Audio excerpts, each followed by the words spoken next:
कहता है कि ईसा अपशगुन है, जिसने न केवल सूरज को छोड़ा, बल्कि उसने हमें नीचा दिखाया है। ताई माया फैसला करती है कि वो अपने बेटे सूरज के लिए ईसा से अच्छी लड़की ढूंढ कर लाएंगी। अगली सुबह आंगन में ताई माँ घर के सभी सदस्यों को बुलाती है और कहती है कि सूरज सिर्फ उनका बेटा ही नहीं, बल्कि वह इस शहर का आईएएस ऑफिसर है। उसकी जिंदगी में अब ईसा की कोई जगह नहीं, जिसने उसको गुंडा कहकर ठुकरा दिया था। अब मैं सूरज की दूसरी शादी करने का फैसला कर चुकी हूँ, जो हमारे खानदान की मर्यादा और सूरज के पद के लायक हो। जैसे ही ईसा को बंटी से यह खबर मिलती है कि ताई माँ सूरज की शादी किसी दूसरी लड़की से कराने का फैसला कर चुकी है, ईसा के पैरों तले जमीन खिसक जाती है। ईसा जानती है कि ताई माँ उसे कभी नहीं माफ करेंगी, लेकिन वह अपने सूरज को इस तरह किसी और का होते हुए देख चुप नहीं बैठ सकती।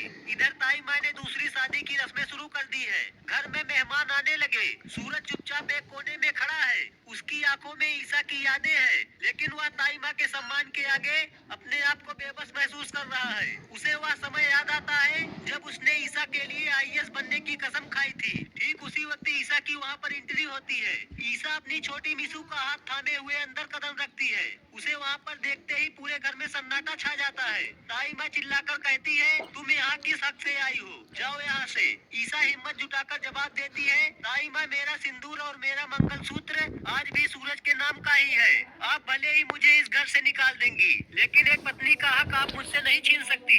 इधर सूरज ईसा को देखकर सन्न हो जाता है।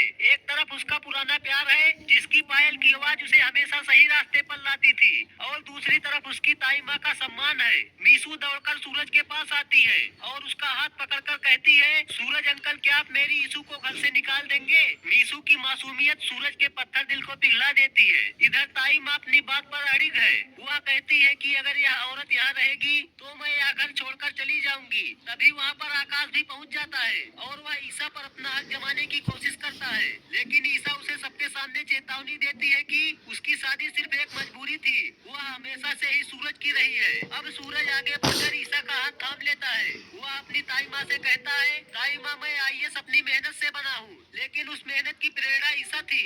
आपने मुझे संस्कार दिए हैं, लेकिन ईसा ने मुझे लक्ष्य दिया है। मैं दूसरी शादी नहीं कर सकता। दोस्तों, आपको क्या लगता है? क्या ताई माँ अपनी अपमान को भूलकर ईसा को फिर से अपने बहू के रूप में स्वीकार करेंगी?